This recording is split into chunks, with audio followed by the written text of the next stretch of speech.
right, hello wine drinking people. Time for more of what I've had to drink yesterday, and this is a wine group we know very well. We've had dinners with Richard de los Reyes, and what a great guy. This guy knows where the great grapes are grown in California. He's worked for a lot of the big boys, and you know, he does one of the most difficult things in the wine world to do. He doesn't own any vineyards. He doesn't even own a winery.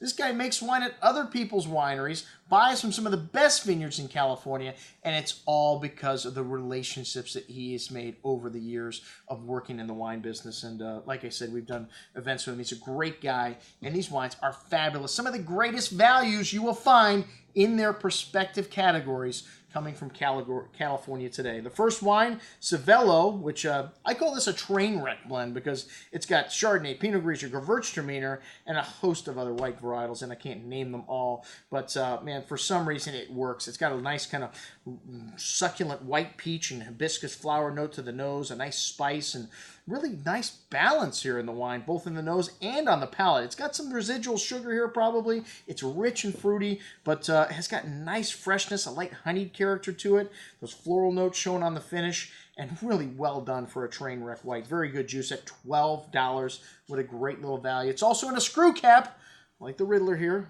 And next up, we'll get to that in a minute, is the row 11 stuff. This is the Pinot Noir label, and this is the Vignas 3, which indicates it comes from 3 different regions, Sonoma, Santa Barbara, and Monterey, and 3 different clones, Pommard, Dijon, and Martini. This one's got a good amount of exotic spice and some incense, minty notes, red cherry fruit, really pretty bouquet of aromas, smooth and silky on the tongue with a good amount of that bright red berry fruit showing through the finish, and tangy spice, really nicely balanced, an excellent little Pinot. We got this on sale for $15 and change.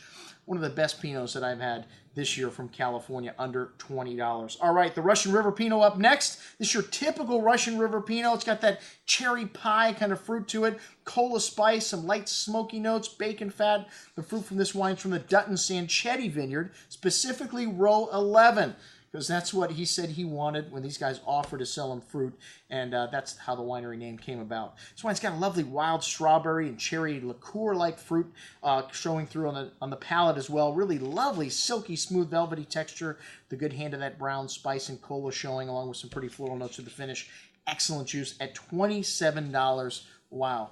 A lot of Pinot Noir in there. The Santa Maria Valley, usually my favorite of all the Pinots. I just love this area. It's clone 667 and 777, and this has got a lovely intensity to the nose, like a dark raspberry coulis-like fruit, pretty floral notes, exotic spices, really rich and decadent bouquet of aromas, and following through on the palate with that richness, the wild strawberry and cherry fruit here, but still has bright, zesty acidity. Even though it's got lovely richness, it has got a firm hand of acidity, cleaning things up, and man, a strong dose of minerality to a big Pinot, but still has elegance, really rich and layered. Even better on the second day, the sign of a truly well-made wine, most excellent juice at $27.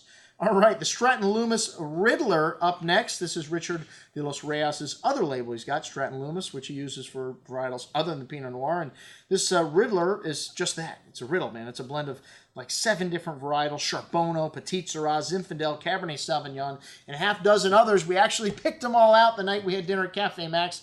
Richard didn't think we could do it, but I just had to think of everything that he makes and all the different growers he's involved with. And it's kind of like what I call Baby Prisoner here. It's got that same kind of richness to it. It's called Napa County because it includes grapes from the American Canyon region, which is not included in Napa Valley. So they have to call it Napa County. This is a big and fruity wine on the nose. It's got a lot of pretty violet floral notes, dark spices, blueberry, black cherry liqueur, blackberry, really forward and seductive. It's got some meaty and smoky notes here also. A big wine on the palate. This wine's got a lot of juicy fruit, maybe even some residual sugar, but it's very well balanced also. That spice and tannin all working well together at 15.2% alcohol. Man, it's got good freshness at the end. Very good juice at $20.25. Like I said, if you like the Prisoner, it's like a little baby Prisoner here at half the price. And it's got a screw cap also. We love that. All right, the Stratton Lumis Cabernet.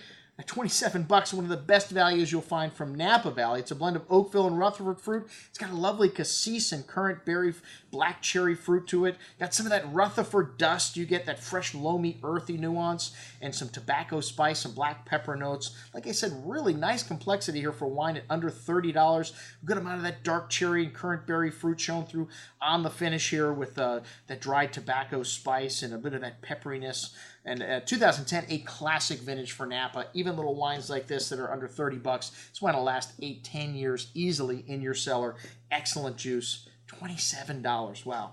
And then the Magician, which is what Richard is. Like I said, there's not many people, nobody that I know does what he does, doesn't own a vineyard, doesn't own a winery, and making outstanding juice like this. And this is lot 11, so it's a non-vintage blend. That's what that lot indicates, the same thing as the Riddler is. It's lot 4. And this is a blend of Cabernet D'Orsay, Maxime Rouge, Drunkenfelder, Petit Syrah Shiraz, and Petit Verdot. The hell kind of blend is that, Richard? I don't know, man, but it works. Even though this one seems to have some residual sugar to it as well. It's got this really smoky, toasty, oaky note, dark spices, mocha, and man, it's got some nice fruit to it too. Black and red berry fruit, and it seems to have, like I said, a little bit of sweetness here, but again, it's still balanced, and even though a little sweet, still serious wine, very good juice at $15, a real crowd pleaser. That's what we had to drink with our friends from Row 11, Stratton and Lumis. I'm your host, Andrew Lamposoni, signing off for the Wine Watch, saying remember, always drink the good stuff first.